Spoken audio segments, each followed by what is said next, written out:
The big night happened live from Las Vegas on Mexican Independence Day. Mexican. I think I said that. Yeah. Did I say that? I don't know why. Maybe I was thinking of Max Kellerman. Man, I hope we can You get that think one of in the him a lot? pollies. You think of Max Kellerman a lot? Putazos y Pendejadas Podcast.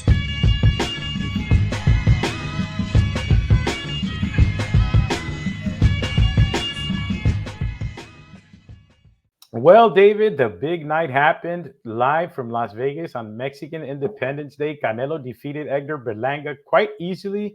And while most of us thought it'd play out the way it did, we didn't expect it to end the way it did. The undercard was good. Besides Erislandy Lara and Danny Garcia, most of the card was good. Caleb Plant came out, did his thing. McCumby, I think, became a star.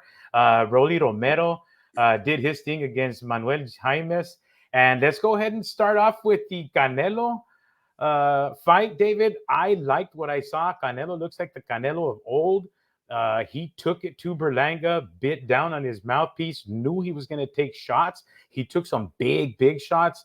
It reminded me of the shots that he took with James Kirkland and some of the shots that he took with Triple G. So he would get hit, but he'd bite down on it. And sometimes he'd turn his whole face, and he does that a lot.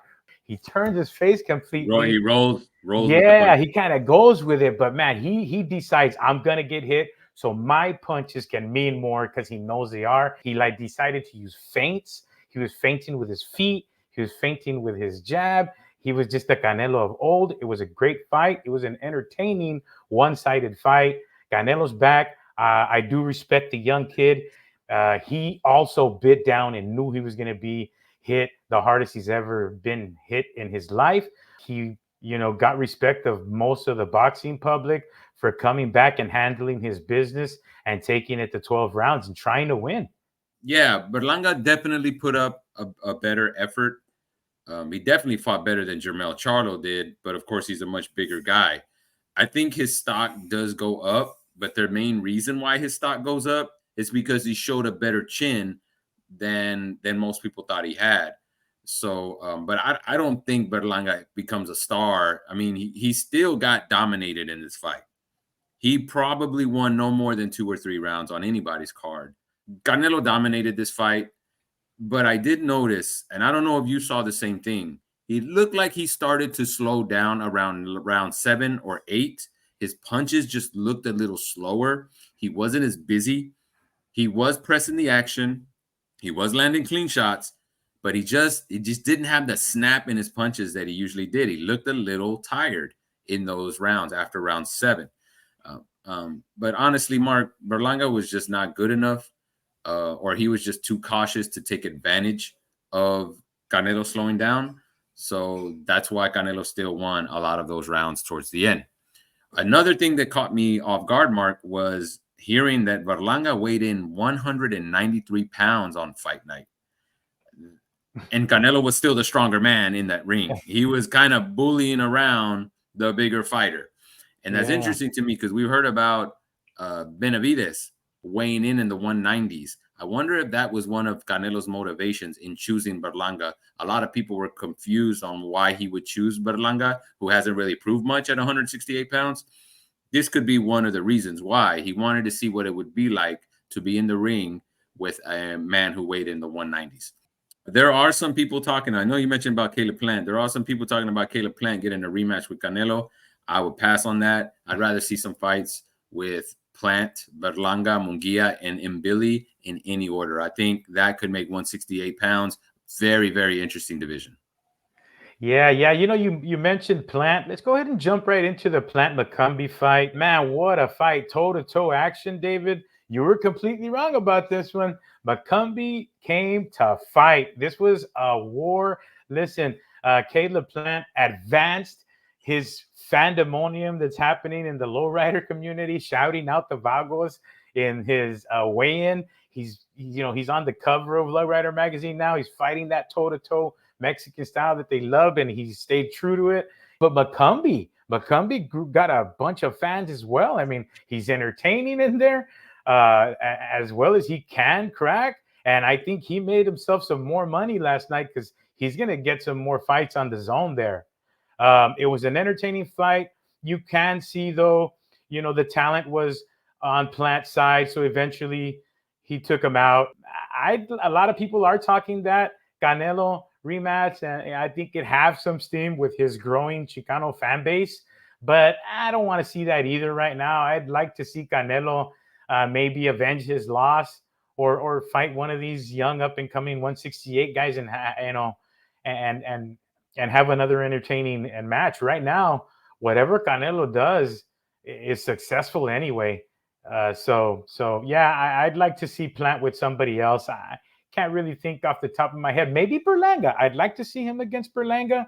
Um, Maybe somebody else, but right now, or Munguia. If Munguia can get a fight with him, I don't know if that's in his plans with that ESPN deal, but certainly whatever Plant does next, I'm not saying he can carry a pay-per-view event.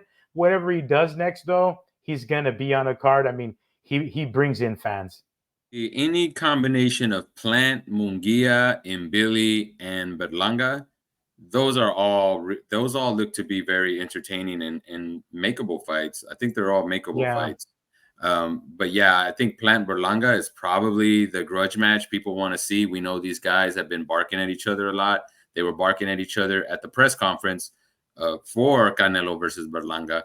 Canelo, remember, he was telling Plant, my friend, calm down. I'll take care of him. I'll take care of him. Believe that. He was telling Plant, I'll take care of him for you. yeah, So there's already some beef buddy. there that could be interesting. Mark, I look, I want to just pump the brakes a little bit because Plant McCumby, yes, it was an entertaining fight. It was a better fight than I thought it was going to be for sure. I wasn't completely wrong though. McCumby, he gave Plant a little trouble at the first 2 rounds, maybe even 3. After that, it was all Plant. Plant took over. McCumby was not in the fight at all. So let's not act like McCumby. I mean, yes, did he show that he was better than people thought he was? Yeah, he did. But if the expectations are so low for you and you beat those expectations, that really isn't telling us a whole lot. I'm sorry, man. I know a lot of times I come up here and I sound like the grumpy old man, who's not impressed with anything. I'm not trying to be that guy. I was entertained by this fight. I thought it was good. It was the fight of the night in my eyes. And McCumby did show some power, but he was out of his depth. Once Plant made that one adjustment to start pressing him back against the ropes, McCumby could not adjust. He just couldn't adjust. He had no inside game. He didn't know what to do in there. Some people are calling this fight of the year. I think that's still Ortiz versus Boachuk in my eyes. This didn't have the sustained action, and it didn't have the skill level that both Boachuk and Ortiz showed in their fight. Plant did look a little rusty in there with McCumby early on, and I think it's because of the layoff. McCumby was able to force Plant back a little bit, but once Plant made that adjustment, it was done, man. It was done. Plant showed his experience and his class. And he proved it against McCumby. He made the right adjustments, and he was able to drown McCumby in those later rounds, as you should with a fighter who's not that experienced. Yeah, that was a very entertaining fight. Like I said, there's class levels at the end. Plant did take it, and you can see McCumby doesn't have, those skills you're looking for. But man, he's very entertaining. I guarantee you, he's going to Well, get a big money fight. he was a highly touted prospect with Top Rank, or I don't know how highly touted, but Top Rank was interested in him earlier in his career. And Mark, and you could see like the guy has some promise, but that question of who have you fought, that means a lot. That's what tells you who a fighter is. And so what if you lose early in your career as you get developed? People can still come back from that loss. I'm sick of like companies trying to push undefeated fighters as if that's what's important. So you can be a better fighter if you have a 20-2 record than if you were 20-0 because you were matched up softly, right? Yeah, So yeah. resumes do matter. It matters who you fight. It matters the experience that you gain in the ring. You learn from those experiences. And I think McCumby, first of all, he was inactive for a couple years himself. And the level of opposition that he had, it just didn't prepare him for Caleb Plant. Yeah, yeah. Well, on to Stephen Fulton versus Carlos Castro. You say that was the fight of the night, but Carlos Castro and Robert Alcazar have something to say about that, David. They put on a show as well. Cool Boy came back, but he had a whole bunch of Carlos Castro all over him. Robert Alcazar comes back with another good one, man. It seems like every couple of years, this guy comes back with somebody. You know, he's the original guy that came back with the OG of the Chicano boxing game, Oscar de la Hoya. And he's come out with Jaime Munguia and several others. He's come up with another one. I'm not saying he is an Oscar de la Hoya, but he's damn good. He looks like he could be a champion, in my eyes, a world champion. At In my 126? I believe so. I mean, he's Ooh. young. It's going to be changing. Peoples are going to be moving out of the division, but he's a future star in that division. I like him. He gave Stephen Fulton everything he could handle. Um, what did you think about that fight, David? Oh, Mark, my friend, you always get very excited and I overly thought that was excited. I thought that was fight of the night. You thought that was fight of the night. Interesting. Okay, all right. It was a good fight. It was definitely. This is actually the fight I was watching it, and Stephen Fulton, who's a former unified champion at 122 pounds, a main event fighter. I was surprised to see him fight on the prelims, on the free televised portion of the card. It kind of won me over, and that's when I decided to buy the pay-per-view. I wasn't gonna buy the pay-per-view. I honestly was thinking I'm out because I was, in the last video, I was not happy about this undercard, man. But when I saw this fight and I saw Fulton get knocked down, and then him come back to fight to come back very strongly after that knockdown, I got pumped up, man. And I was like, all right, they suckered me in. Remember Al Pacino in 3? Just when I thought I was out, they pull me back in. That's exactly what that fight did for me, bro. As for Carlos Castro, I didn't know much about him, but I remembered he fought Brandon Figueroa. So I went to look back and what happened that fight, and Figueroa had stopped him. So he's been at this level before at 126 pounds. He's fought a top fighter, and he lost to that fighter. I think he had more success against Fulton because Fulton, again, is another fighter coming off a long layoff. But let's talk about Fulton, man, showing all that heart coming off of the canvas like that. He's fighting at 126 pounds now. I think that's a dangerous weight class. I mean, you got to think about the champions that are there, right? You've got Figueroa, they were supposedly in talks to fight with Ray Vargas, who is the actual belt holder. Figueroa has an interim title. So those two have been in talks for several months about getting into a fight.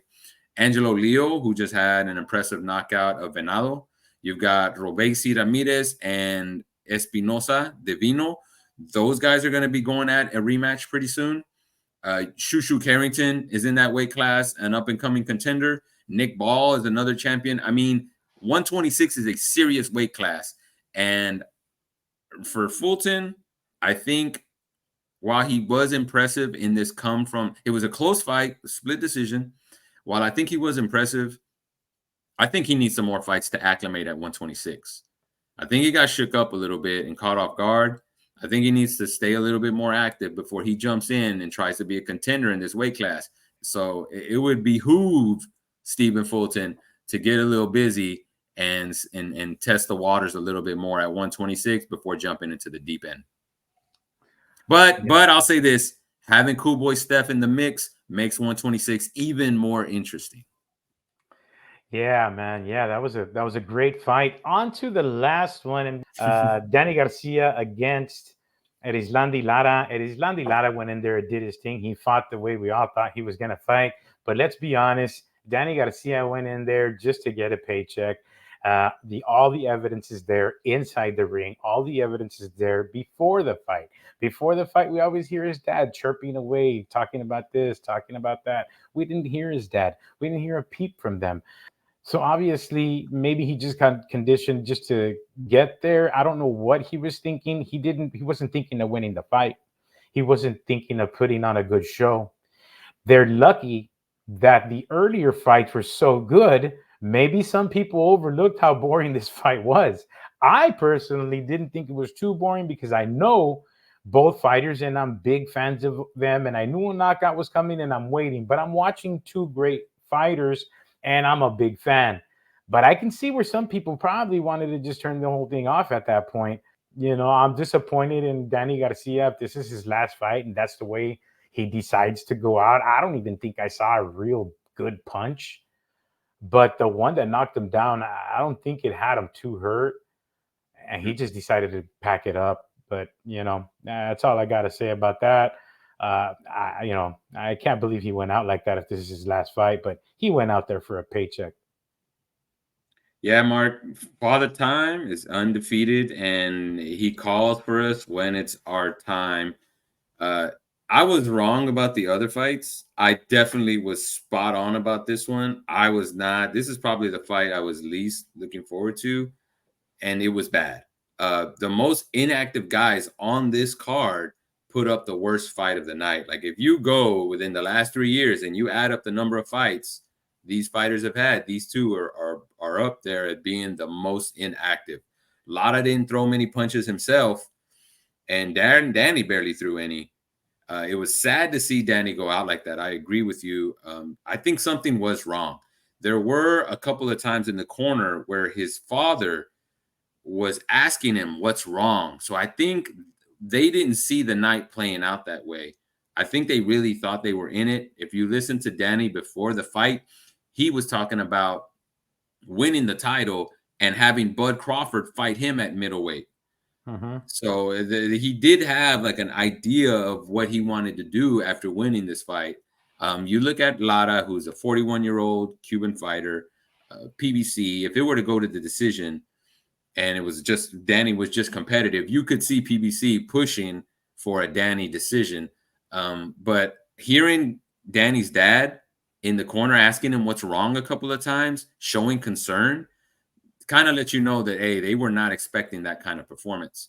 This definitely looks like the end for Garcia. I wasn't a big fan of his, to be honest with you, but he did take on he was in some good fights. At 147, he really didn't beat a welterweight or a good welterweight. When he fought Thurman, he lost. When he fought Porter, he lost. So those were good fights, and they were close fights, but he clearly lost. So 147 was a wash for Danny. At 154, he didn't do much either, and then he was trying to move the 160. I think he bit off more than he could chew. That punch you said, Mark, there wasn't a lot on it, and he still went down. He was shook up by it. It wasn't like he, decided to take a knee. I think he was forced to take a knee, so something wasn't right. I'm just kind of glad Danny didn't take a lot of punishment in that fight, because I think, I don't know, neurologically, there was something wrong with him. There was something wrong with him in there. As for Lara, I don't know where he goes from here.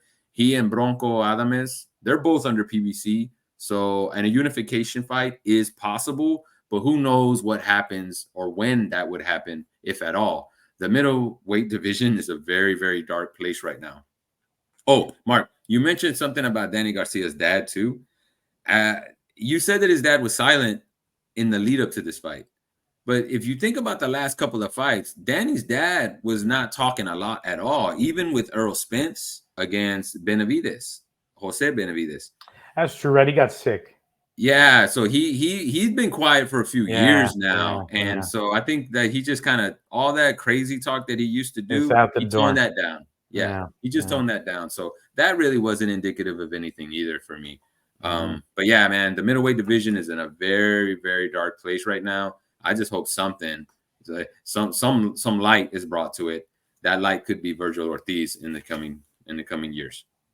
Well, that's our show this week. Thank you guys for joining us. Comment on this card. What did you guys think of it? Was it a snoozer like Dave professed, or did you guys like it?